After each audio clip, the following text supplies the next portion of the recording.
Welcome back, everybody, to this episode of the Open Concept Podcast, where we are breaking down unnecessary walls and barriers that stand in the way of greatness. This episode sponsored by New Vision Projects. And if you haven't gone down to hit that subscribe button yet, would really, really appreciate that. Mucho gracias. Guest today, excited to chat with friend and fellow high performance builder, David Aurbeck. How you doing, brother?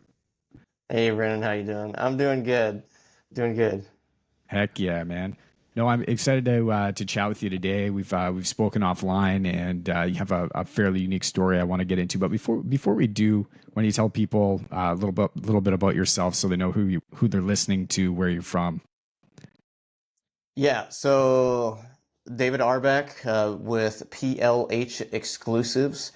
My team is specifically dedicated to enhancing lives through healthy high performance homes, right? And what I always like to tell people is you're only as healthy as your home is. And we are based out of Central Illinois.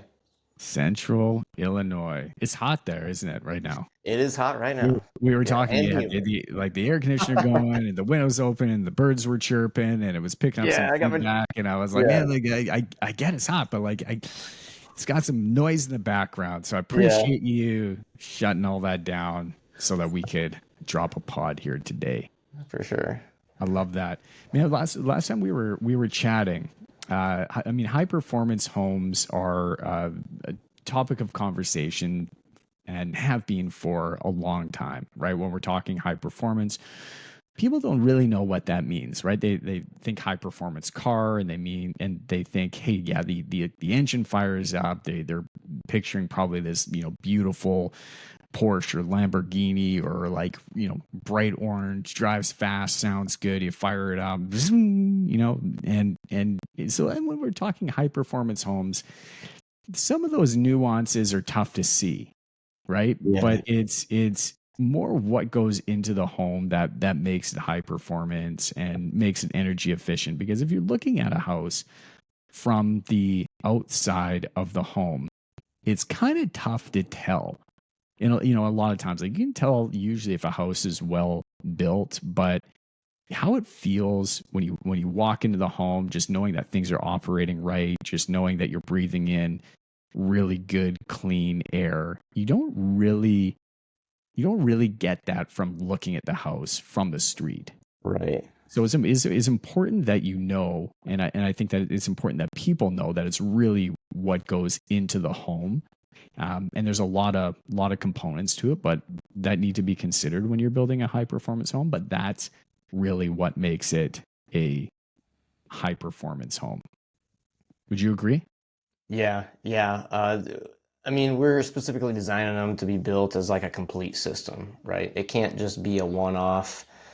Even in the own, a high performance material or product in itself doesn't work unless it's in a system. You can't put a Ferrari engine in a Corolla. You know what I mean? It just doesn't work. So it's all the components together for like comfort, energy efficiency, durability, and of course, healthy indoor air quality. Last time we were speaking, you were mentioning, I was asking you, it was like, why high performance? You had a pretty powerful personal story that yourself and your wife went through. And I would love if you could share that with the listeners. Yeah, so it's heavy, and you're probably not gonna believe this, and I'm sure a lot of listeners will eh, call out, bogus on a lot of stuff, and that was me, and that was a little bit of the trouble at the beginning because I was in denial of certain things that were going on with my wife, right? It's like, you want to have these thoughts of, telling her, well, it's just maybe it's all in your head, maybe you just need to quit thinking about it, you know what I mean? Because you're just dwelling on stuff too much and that's causing this and that. And finally, it just got so tough with what she was going through. We just finally had to go get tested. Uh, Really, the nuts and bolts of it is she is one of the 24% of the population that essentially can't methylate mold. And that comes in a couple different areas, right? You can get that from where you live, you can get that from the home you live in, and you can get that sometimes from your occupation. And with us, we finally got tested and she got results showing a lot of things that were starting to help make connections on why she had things going on years ago. I'm talking like 10 years ago. And it just, after we learned this, it just, everything kind of fell into place. And we're like, crap, if I would have known this a long time ago, you know how much money we would have saved in like doctor bills, right? You know how much money that we probably could have made, you know how much money she could have made by just staying at work if she wanted to work. That it's just crazy stuff, how much loss you don't realize that you could have, just if it comes down to health. And so you were in a situation, you were living in a spot that you were telling me effectively had some mold, or you didn't think that it did, but then you found it, and like your wife was having some fairly significant health issues, and you were telling me, and then yeah, and then it's was really related to a lot of the mold that ended up being in the home. Um, I'm totally telling your story here for you because I was when we were speaking about it before, I was like, holy smokes, people need Yeah. to know about like the severity of what can happen. So what was going on in the early days, and then how did you determine that this was the case, man? What was going through your mind? Yeah, I'm kind of coining it like the shadow sickness, right? Because no one really, it's just kind of hidden behind the shadows and no one really sees it. And the person that has it is also kind of in the shadows themselves because nobody believes what they got going on because and many times they got so much going on, people are just like, I have no idea what you have. Like just it's always something, right? This is what you. It's always something with you. Like you're always sick. Like I don't even know what's wrong with you anymore. Like you just got too much going on, and people can just get inundated and then just lock down. So, and a lot of the reason why I'm pushing now to really help people in a lot of different areas than I originally started with in my career to help people have a healthy home is sometimes your home is an apartment. And our first home was an apartment. When we first got married, actually before we got married, I got her an apartment so she could kind of move out of where she was and, be able to have the place that, later I'd be moving into when we got married, right? Just to kind of get it ready. And man, at that time, she actually didn't have any symptoms. But I, in that place, literally couldn't go to sleep unless I took like allergy medicine, right? Because everybody's like, oh, I just got allergies. Maybe. Hopefully it's just allergies, right? But it might not be. And it's just enough to where if you see something or there's like you habitually or, like every time you go somewhere, you have some sort of sign, right? So I would sneeze and cough every time I got into this place. I couldn't go to sleep until I took, some allergy medicine or something. And looking back at it, I believe I asked the landlord, like, hey, have you, have you had this place tested for mold? And they're like, oh, yeah, we had it tested. You're fine. You're fine. And I was young, right? I'm not like, well, show me the details, you know, show me the tests, which I should have, because if I'd have known what it would have cost me for the next, let's see, I got married in 2011, 11, 12, 11, right? So that was like, what, 14 years Yep. ago? Holy cow. The 14 years of life, you know, and looking back now, seeing that the effects that I'll go into here that it's had on my wife from just filling up the bucket of the intolerance that now she just can't handle, right? That was the start of it. And if I could take 14 years back of her life and knowing that she only, I mean, when you look at it, it got worse and worse, right? Have you ever had like heat exhaustion?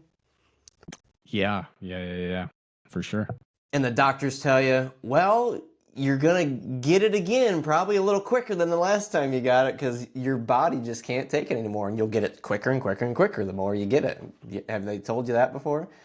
No, I wasn't Oh, aware of that, but well, I've now you. definitely had heat exhaustion. Now I know. Yeah, I didn't know that was a I've, thing. I've had heat exhaustion enough times to know what an IV feels like when you have it. So, but with her, so what happens and what has happened with her is she started getting exposed. And mold toxicity is a thing that doesn't really, it doesn't hit you in the face like a brick, which would be great. If she just got hit in the face with a brick, we'd be like, boom, all right, get rid of the brick, fix your face, we're done, you know? But mold is like, it's just like the creepy, it's like a negative creeping essential, right? Have you ever heard that term? It's like, you know, the devil always starts with the little sins, right? And it just keeps building and building until you're just like, well, that's not that bad. I've been dealing with that forever, you know? And uh, the the enemy always has a way of making things look like they're not really that big of a problem. Because if they're not really that big of a problem, you'll never fix it. And it'll get to the point where now it has control over you, but it's too big of a monster, right? The tree is grown, you can't pluck it out of the ground anymore, you know? And that's what happens with mold, and people don't realize that it's happening. But if you know the signs, right? If you know the symptoms, and you get tested, which is cheap relative to what it costs to have it. So she got tested finally, right? This is all the years of going through OBGYNs, figuring out what's wrong with her hormones, right? Getting testosterone therapy to help. You know what I mean? Just having crazy. Everybody's like, oh, well, you're going through premenopause, and we're all like in her 30s. You know what I mean? Like early 30s. And looking back into her 20s too, there was things that happened to where like, crap, this is probably why. And finally, we're like, let's just go to a holistic doctor and see what they know, you know, because all the other doctors were like, well, take this pill, take that pill, and we're like, I don't know, you're like giving us band-aids, and this isn't fixing stuff. And I showed you this a little bit ago, and so I brought it with me here to kind of show. And it's probably a little backwards, right? But there's one line right here, and you don't really need to know what all the numbers were, but you can kind of see this is where she was, right? It's circled all the way on the far side of the red. It should be in the green, right? We've all taken SATs and all that stuff. Anything on the far side is an outlier and kind of bad. So This is this one, for anyone listening. This is her estrogen levels that you were showing me there on the test were literally as far off the charts as they could be. Like it's on the charts, but the like that level, that line item only goes that far. Is on like the yeah, extreme far end. So it was it could showing be like more, you know? extremely high estrogen levels. So yeah, so it's this page, and the top of this page includes the high, moderate, and kind of the lower end of the moderate mycotoxins that were found in, and this was just her urine test that she did. There's a lot of different urine tests. I mean, I can hook you up if someone wants to DM me on Instagram. My DM or my handle is David Aurbeck, Aurbeck, at on Instagram. If you want to hit me up there, I got a whole bunch of people that can explain this way better than me. But layman's term, this one that we were looking at here is the mycotoxin is called zearalenone. It's the abbreviation is Zen, but it is not, Zenful, right? It is a mycotoxin that comes from mold, right? This isn't showing the mold, right? That you don't really see what mold you have. The mycotoxins are what show up on this urine test, and from those mycotoxins, you can deduct what mold it come from, because you can look up, okay, mycotoxin, where's that come from? This came from corn and soybeans. There's a lot of different molds within corn and soybeans, but in soybeans is specifically called sudden death syndrome, which sudden death syndrome in soybeans doesn't sound very good either. If you Soybeans get are it. yeah, the soybeans are kind of healthy. That sounds pretty good. But Yeah, this yeah, is what's found as a particle in soybeans. yeah. Or as But a result. so with estrogen, you're right in the sense that her test whenever because we had another thing, we had problems trying to get pregnant, right? And everybody's like, all the doctors like, well, your tests are showing that your estrogen levels are high, and you're supposed to be and should be getting pregnant, right? Well, maybe we got to counteract this with progesterone or testosterone, right? Well, guess what zearalenone does? As a mycotoxin, it is a huge estrogen mimicker. And so that was throwing all of her stuff off. And not only does it throw off her tests, but it throws her body off. Her body is showing that it has the estrogen, but it's just like the empty shell of estrogen, right? Like it doesn't, estrogen is good in a way, right? And it has to balance out. But when you have something that's just like looking like it doesn't help at all. And so when you get one doctor, right, and this is a lot of the craziness that she just has to go through in her head. You'll have one doctor like, "Oh, your estrogen's fine," and then but it's too high. You gotta have this. So then, okay, fine. We're listening to doctors. She gets on this for the high estrogen. And that throws her in some other crazy, symptoms and all this stuff because it was the wrong diagnosis. Oh, so So it was mimicking the estrogen, meaning that the result was her body was showing that it was producing a huge amount of estrogen, even though it wasn't. And so the doctors were looking at this, saying, "Hey, you're producing a lot of estrogen, way too much. You shouldn't be having these issues." So they were counterbalancing it with other things like testosterone when they shouldn't have been, because there was actually no estrogen mhm. being or really found in the body and being produced. But because this was a mimicker, in the mold, the particulates in the mold was mimicking the fact that she had estrogen, was really throwing that off the charts. Yeah, I believe it wasn't not only in the tests, but in her signs that she was showing the doctors, right? They're like, wow, this all indicates high estrogen. Oof. So it was yeah, double. And now that I mean that's just one of there's 17 on here, right? The other ones were from, some other, black mold, right? Aspergillus. She's also very, from early on, right, in the doctor's notes and everything that we always had to fill in. What are you allergic to? Well, she can't have penicillin. They're like, what happens when penicillin? She goes into anaphylactic shock. You know what I mean? It dies. Some of her results showed a mycotoxin that comes from the mold, because penicillin is a mold, right? Comes from the mold Penicillium. So it's just she wasn't getting a break from anything. And so where did we come about this, right? Was it where she lived? Maybe a little bit, right? Some of these things don't go away. If she's one of the 24% that just can't sweat it out, or like excrete it or something like that, it just keeps building up, right, until the bucket gets so full it just overflows, and you don't know what to handle it. Man, and so we got it tested, and it was as a result. Sounds like long term exposure to mold of some sort, and you're right, mold. You alluded to hitting you in the face like a brick, right? That's easy. Yeah. You know that's there.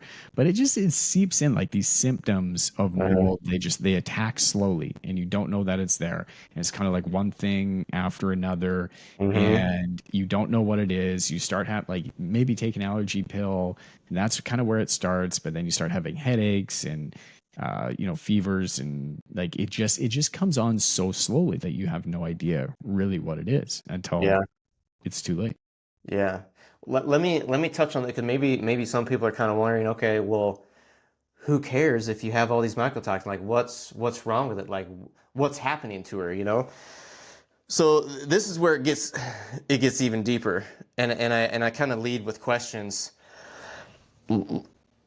What if what if you never knew if you could go on a date with your wife? Because it'd be great to plan every Friday, but what if you just never know if she's gonna be able to go anywhere because she's dizzy, because she's her it kind of sometimes it kind of settles around in her neck, and not only her neck hurts, but that creates more dizziness, and it's what if you didn't know you could even take a family vacation, right? You want to, the kids are out in the summer, right? We start homeschooling a little bit, but I mean, the summer times when you go out with the kids. And what if you can't, you have to have the conversation with your wife of, well, let's try to plan it, but I don't know if I'm going to feel up to driving 4, 5, 6 hours, and be there for a week. And then let's say you do go on vacation because you're kind of trying and she just wants to get out of the house, right? And then you got to tell everybody that you may be with, we have to leave early. We have to drive home because she just can't handle it, right? Her nerves are always up. She's always in constant like fight or flight because of what the histamine levels do to her fight or flight and her immune system. It just can't handle things. She's just super sensitive emotionally and physically, way more than regular people are because of what this is doing to her body affects that system to where it just overloads it and you can't handle it. Man, yeah, yeah, like I'm a little lost for words. I get it. But it's gotta be so tough. Yeah. You can't plan anything. It's just a life of chronic uncertainty, hmm right? Not being able to, you have headaches or you can't get off the couch or you can't live life the way that you should be. And if you Yeah. are, it's you probably, you have we were talking about before, but you have a bit of a haze over your hmm life and nobody, some sort of like negative filter over your life hmm and um nobody wants to live that way. And she's definitely not the only person and the only case that we've heard of this. And this is why building a healthy home and a high performance home that takes into consideration your your health, your breathability, your air comfort, um, is exceptionally important. And this is why they've written into code certain requirements. And hmm most cities and municipalities are jumping on board and getting better and better at it. But for a long time, right, the science was there, but it just wasn't. There was no compliance hmm required, so you could build homes that we knew had a track record of producing mold and hmm moisture and getting trapped in and having nowhere to go. And that's been going on for a long time. Yeah. Yeah. It's as simple as when something warm and moist, humid, wet, whatever you want to call it, meets something that's cold, right? Just like a cold drink that you just pour yourself and walk outside in the summer, right? Why does it condensate? Because warm, moist air is hitting something that is cold. That's this. I could go super deep into dew points and all that. That's as simple as it gets. When it comes to your house and your wall, that could be in your HVAC system in like Texas. If people have HVAC systems on top of their insulation, right between the insulation and the roof, meaning your air ducts and everything, they're not staying cool they're like 170 degrees up in your attic, and now they're trying to push cold air through it when you got your air on. Well, now those ducts are cold and they're meeting warm, moist air. So now you have an HVAC system, which means heating, ventilation, and air conditioning. Uh, Once that creates that condensation in there, you have dust in your house and that gets circulated through. So even though it's metal, right? And metal doesn't mold, but the dust on it does, that's now an incubator of mold that's pumping air into your house every single day. And it's a huge deal. Not a lot of people talk about it because they like to think, oh, I just built a $2 million house. Yeah, but you put your HVAC system in the freaking attic, and now you just created an incubation of mold for these people that literally within 3 years you can start seeing symptoms. Like my kid all of a sudden has asthma, and they never think it's a new house because they assume that a new house is a healthy house, or they assume that the builder knew how to build something that would be healthy. And their kids have autism. Their kids have all these like crazy things where you call it all this other stuff, but really the kid's got mold in it, and he's probably one of the 24% that can't get rid of it. Yeah, I think that's a huge point of what you said, right? You see a new home, you assume that it is a healthy home. It's built, it's brand new, so it should be good. Mm-hmm. When in fact, that's very, very incorrect in a lot of cases, right? These houses that they go up very quickly. They're using inferior products. You have a building inspector that passes it because they also don't understand. And what they're like building inspectors are looking at really is that you are meeting the baseline code. Yeah. And so here we have the With any materials possible. Yeah, it's the building code. We have here we have the BCBC code, British Columbia Building Code. In other cities, countries, you have minimum standard building code, and that is it. Like that is a minimum benchmark, sort of minimum viable product, if you will. Of the requirements of what you need to meet, which is typically safety based, fire rated based. But there's very little that talks about mold or what's going to happen in the future, how the home is either going to survive and thrive or how it's going to deteriorate. And we're starting to see that slowly change, which I'm really, really excited about. But how did you get down the path? Were you always interested in building high performance, or where did you start out in construction? Where did you get involved in this? Well, in short, I grew up farming. I've been farming with the family farm since I was 11, right? Corn and soybeans. So I know about the stuff that she's got, right? Because I've been on that side. I know the behind the scenes of what happens with that and what's in your dust, right? What's in your dust. And from there, I went to college. I have a bachelor's of science in environmental biology. I didn't want to take organic chem. That if I would have taken that, I'd have had a double major in biology. But I didn't want to take it. And then from there, I had a job for a while in that space, and some things kind of happened. I ended up kind of moving back to home and helping with my dad farm for a little bit. And then long story short, when I kind of met my wife, we're like, oh, let's think about building a house, on this property that my dad has that wasn't, super, yielding very well, you know what I mean? Some timber ground. And I'm like, well, could we build a house here? And then I've always loved log homes because going up north and everything to northern Wisconsin, just log home city, right? And I'm like, I would love to build a log home with you. And she's like, yeah. So we got a hold of a builder, and then the builder kind of gave us some names of a company. And I really like to base my decisions off of trust. And if I like people and obviously if they have a faith background, it really helps.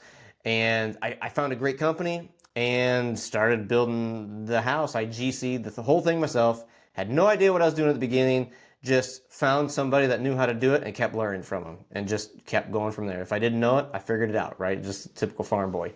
And from there, the company actually asked me to be a rep for their log home company.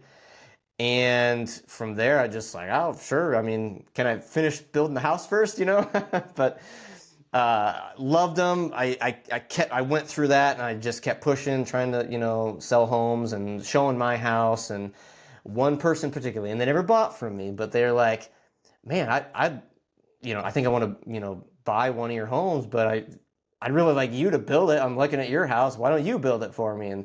And that got me going into starting my own company, to where I was building and GCing houses and log homes, and also doing restorations of those, which really helped me really get to know the deterioration of materials. I'll call it that way, right?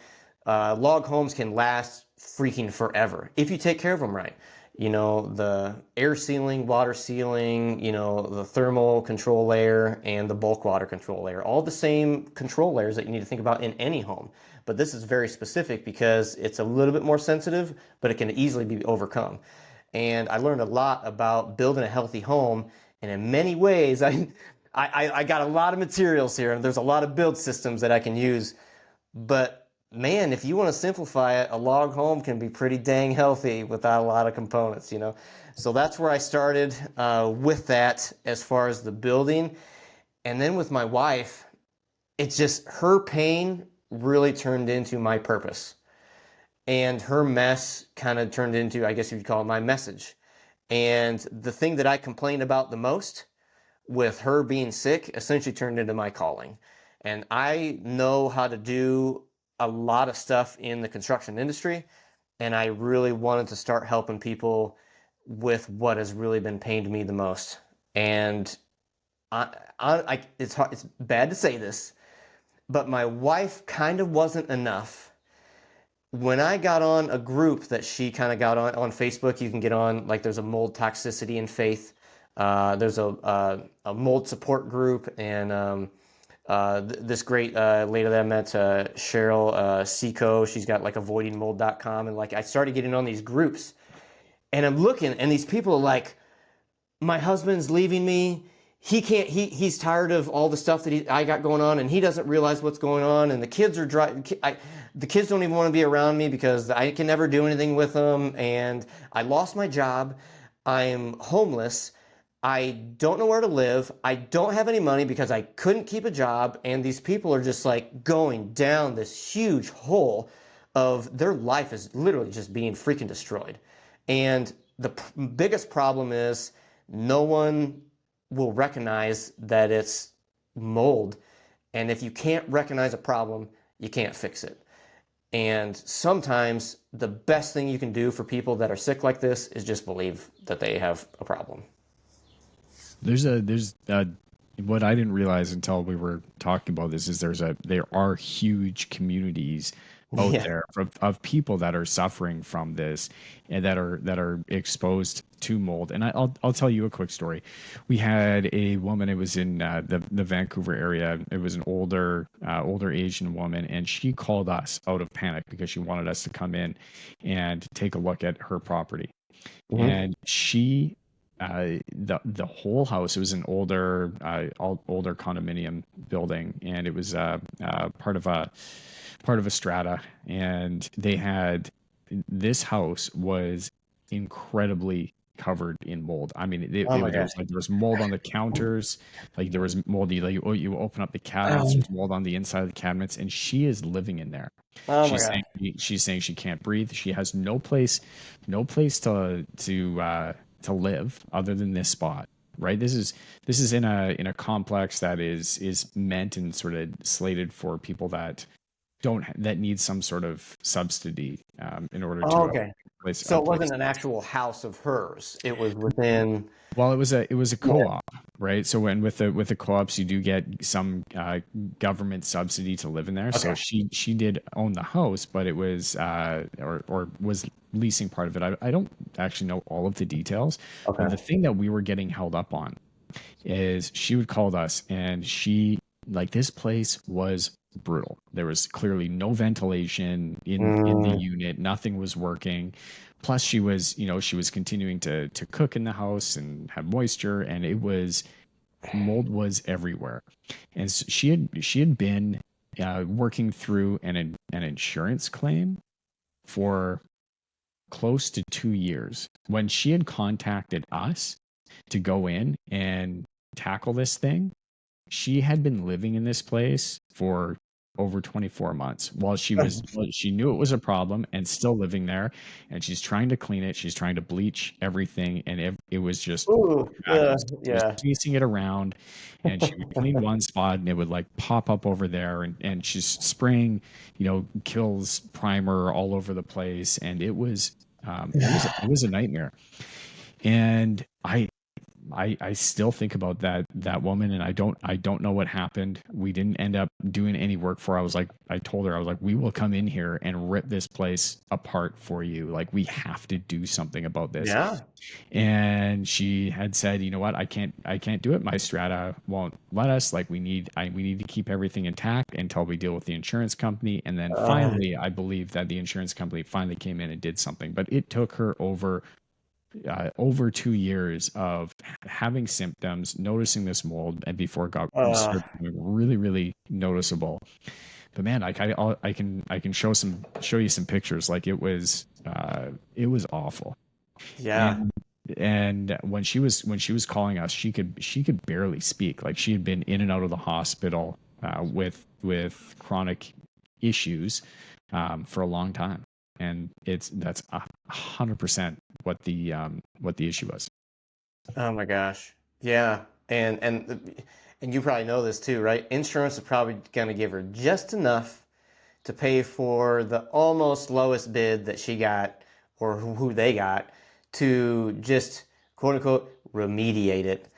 If you get a home that you can visually see multiple places of mold spores multiplying in your house, it is in the air. And once it's in the air, it is in everything. It is in your carpet. It is in every type of organic material. It is in all of the dust, which is everywhere. And if it's in the dust in the air, then it's in your vents, and it's just keeping it's just keeping it going. You could replace everything in there, but if you don't replace the ducts, you're just recontaminated everything. And it goes even deep enough to where if she moves to another place, she could recontaminate that place because she brought her clothes with her, she brought her pillow, she brought her whatever. Like, it's almost you need to burn and turn, burn it and turn away from it. I told her to, I mean, I have to say sort of half jokingly here. I don't want to make a public claim that I'm encouraging arson, but Yeah, I yeah, literally had yeah. a conversation with her. I was like, you need to burn this place down, Yeah. and we need to start over again, because you can rip out drywall and insulation and put it back and like put in some new Yeah. cabinets and stuff, but that is not going to solve the issue. Mm-hmm. You have to build a much superior air barrier. You have to deal with the HVAC. You Mm-hmm. have to insulate properly. I mean, that's half the problem, is things aren't insulated where they Right. should be. Mm-hmm. And it was at that point where I maybe she did burn it down. Now that I think about it, Yeah. I don't know. We never really heard Yeah. from her too far after our, but no. But yeah, it's a real thing, man. So building healthy homes go beyond just building a structure that you can live in Yeah. and put a roof over your head. And I get Yeah. that. Well, let me ask you, what's the pushback when you're talking to homeowners and you are, I mean, we've been talking, 40 minutes now about mold. You're not going in and talking to people about mold for 40 minutes. But when you're talking about high performance or building healthy homes, what's some of the pushback that you've been getting, or why would people choose not to build a high performance home? I think nobody in, not nobody, there's a lot of people that are getting into this space in the construction industry, but they were never asked the question or given the option of, hey, what health problems do you have? How can I help those be mitigated in this new house? I talked about I used to do mainly log homes. There are literally some people that have a pine allergy, which you shouldn't build a log home out of pine then at that point, for those people. So the conversations that I have start with questions to get to know them. And actually, for your audience, if anybody's listening, if they want, just for them, right, I can send them a build survey that I give to people, and it is the first exposure, I would say, of some of the questions that all builders should be, whether I'm building your house for you or someone else's. This is a great way for them to just get to know of what questions their builder should be asking them and what they should be asking themselves. And in this build survey, there's a question in there like, is health important to you? Right? So if that's something that some of your listeners are looking for, go to Instagram at David Aurbeck. That's DAVID AURBECK, and DM me or follow me, and then I can DM you back. But if you want to follow and DM me with the word sanctuary, then I can send them the build survey, and they can kind of take it and get a feel of really what questions they need to be asked, because education is the one thing that's holding everybody back. They just don't realize yet that this is a big deal. And some people are starting to. I know the Kennedy on the health committee here in the United States, he started talking a lot about, a lot of this stuff is probably because of mold. And national TV just kind of helped some people open their eyes. And I think it's coming ahead, but they need to be asked the right questions. There's so many houses out there in the world, and it's a big problem that needs to be solved, because I mean, whether you're in Canada or the US, like that's a very small fraction of the world, and the fraction of homes that are actually here in the world, and the very small fraction of mold is in our areas. And I think education is the biggest part of that. It's a big barrier, because somebody might listen to you or somebody might listen to me, and we can have those conversations with them and explain the severity of mold. But if they're hearing it only from one person, but I'm going in, or you're going in, or another builder's going in, and they are talking to them about these health concerns that may pop up, or the benefits of building a healthy home or a high performance home, but the other 3 or 4 builders are not having the conversation because they aren't educated in those areas, then they're going to say, this guy's kind of wacky.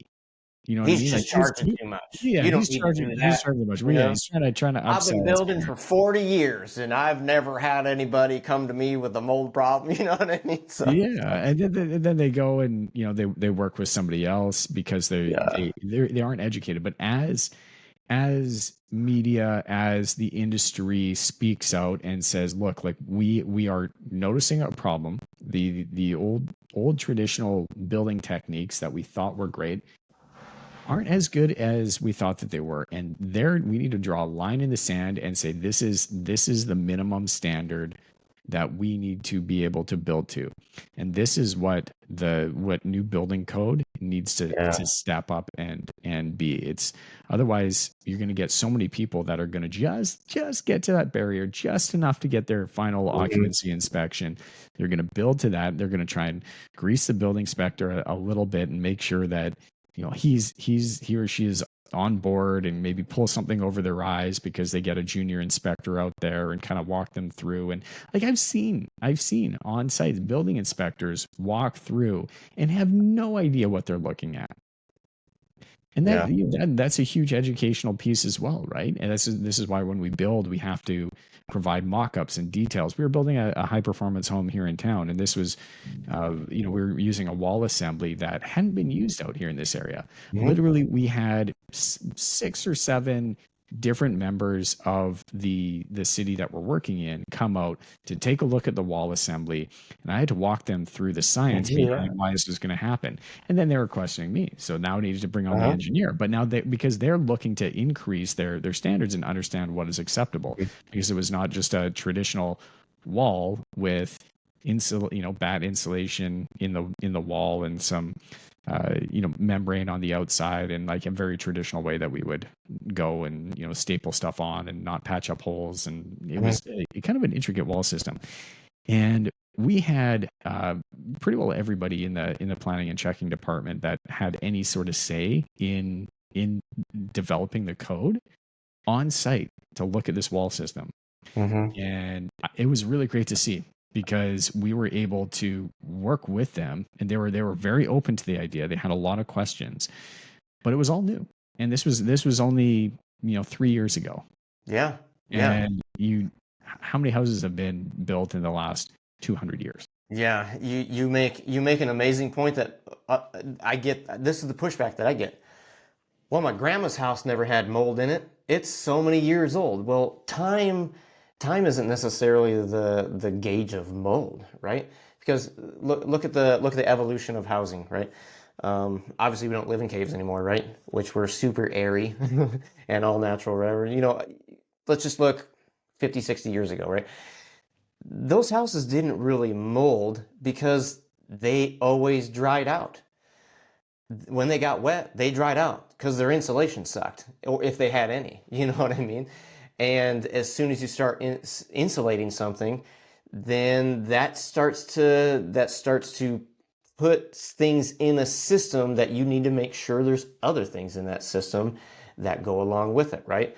And you want to make sure that when you're buying something, you have kind of a long-term view in it, and you look at the running cost. And that's where a lot of people in these days are starting to get down that path. But I give an example, like if you got a car, there's two cars, right? You wanted to buy a car. One was like $1,000, super cheap, right? $1,000 car, but it got like 5 miles a gallon, right? Or you got this $20,000 car and it got like 100 miles a gallon. You know what I mean? Which one would you buy? Like, you'll have to think in your head, okay, I'm going to have this car for so long. When is it going to start paying me back? When is it going to start costing me money, right? Usually people just want the $1,000 car and they just, oh, I'll just make the more of a payment on the energy, right? Well, now that the code has started saying, okay, I don't care what you think you want to pay for, we've got to be more energy efficient because we're using too much gas, we're using too much electricity, right? And so the code has introduced all these thermal control layers without looking at the other control layers, and they are trapping moisture in houses and they're not letting them dry out. Something can get wet, but if it can't dry out, then that's when it molds. And the code today won't let us build grandma's house, and you wouldn't want to.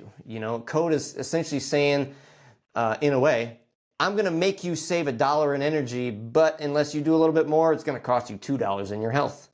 And so I use that analogy. I'm like, okay, are you going to build these regular houses to save $1 in energy, but not go the extra step and lose $2 in health? And the one of the big things that we get pushback on is how much, or the big question you get is, okay, well that all sounds nice, but how much extra is that going to cost? Mm-hmm. And when you start going through some of the additional costs, that's what they're looking at. They're not. It's hard to quantify. All right, well, if it is going to cost X amount more, they're not thinking, well, we're gonna be healthy no matter what. It's not until we find ourselves having deteriorating health where we think, man, I would pay literally anything to have my health back. Right. What's And, Tony and Robbins say? Uh, Dan Martell always does this too. You can have 1,000 goals, but if you don't have your health, you just have one, right? yeah, And what's it cost to not have your health? the issue that I think, or what I'm really excited about for the future of construction, though, is taking these healthy homes, understanding that there is an increased cost, but really redefining the expectation of what a house is, and Mm-hmm. making sure that families, they're living in their houses for longer. Houses are getting more expensive. They're not shuffling around as much Mm-hmm. as they were. A lot of people want to buy that house, they want to live in it, they want to raise their kids, and they want to know that their kids are going to be healthy. They want to know that they're going to be healthy. Like, we're seeing huge I think uptick in people that are interested in health and fitness and wellness. Like we're seeing For a sure. lot less people are drinking alcohol these days, Yeah. non-alcoholic, mocktails, non-alcoholic beers. They're taking up a lot more real Yeah. estate on menus when you go out there. People are like, cool. Well, I'm choosing not to go and drink alcohol, but they're going to Exactly. go home and live in a home that is, full of mold, or they're breathing in particulates. Maybe it doesn't have mold yet, but it's not healthy air, and they're not getting a good night's sleep. But what I'm really excited about is this shift that we are seeing right now. And also excited for the opportunity to get creative and work with different designs to bring the costs down and really deliver a really healthy home over and over and over again. Because when you go out and you choose not to drink alcohol, or you choose to buy the salad instead of the spaghetti, or you go out and you decide you're going to start exercising a lot, all of that is good, but you don't have the energy to exercise if you're tired all the time because you're Hmm. breathing in poor air and you don't have that air quality. You don't have that energy to get up and move. You don't have that energy to get up and move. It means that you're tired. It means you're probably going to look for something quick to eat, like sugars and all sorts of shitty food, because your body feels kind of weak. And that's what it wants. It wants like some comfort food. And so you go down this rabbit hole, all because you don't have as much clean oxygen breathing in your air that could be in your home. It's not as great as it could be, and that's really where that needs to start, because you spend so much time in your home, or a lot of people spend so much time in their home. That's where they sleep, that's where they eat, that's where they play with their kids. Hmm. And if that is not bringing you as much energy and health, and if that is not a safe space, then you are not going to have the energy and the drive to get out and do all the things that you want to do as a human being, and show up how you need to show up. And maybe this is getting like a little woo woo for some people. No, no, it's I good. I mean, I actually went to when I went to one of the there was always build science symposiums and stuff like that, and this one I was at in Iowa, uh, there was an architect up there speaking, and he made a great point, and I think he kind of coined it so everybody can. But he's like, Have you ever heard the term "you are what you eat"? Mhm. It's not necessarily true, because what you eat, you can, expel or, get rid of, right? Like it moves through your body. But what you breathe goes directly into your bloodstream. It's truer to say you are what you breathe. And if that's the case, what are you breathing, right? If what you eat today is going to be walking and talking tomorrow, what you breathe right now is literally going to be who you are seconds later.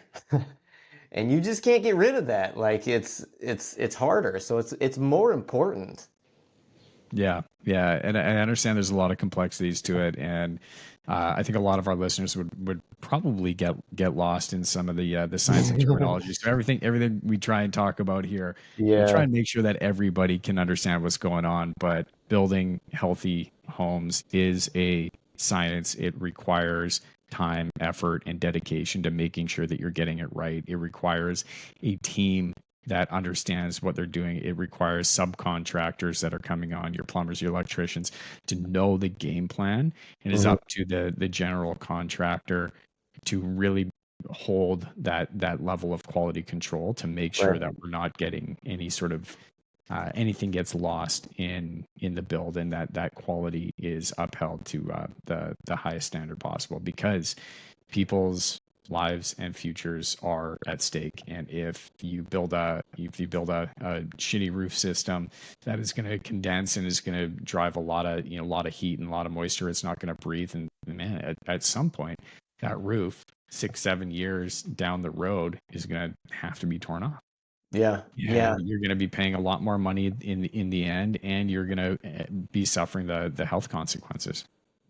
Yeah, so this is where I'm trying to I'm looking to help people, right? So my vision is to be the company that holds expectations for giving people a healthy place to live, right? So that's through general contracting and project management. We're moving into the space to help people more by scaling into more multifamily because, right, just like the other reasons why builders do multifamily, because they can leverage, okay, if the duplex, right? I'm essentially building one house for two families, you know what I mean? Building apartments, you can use all the same build science, but at a larger scale. And so this is where we're going to be able to help people.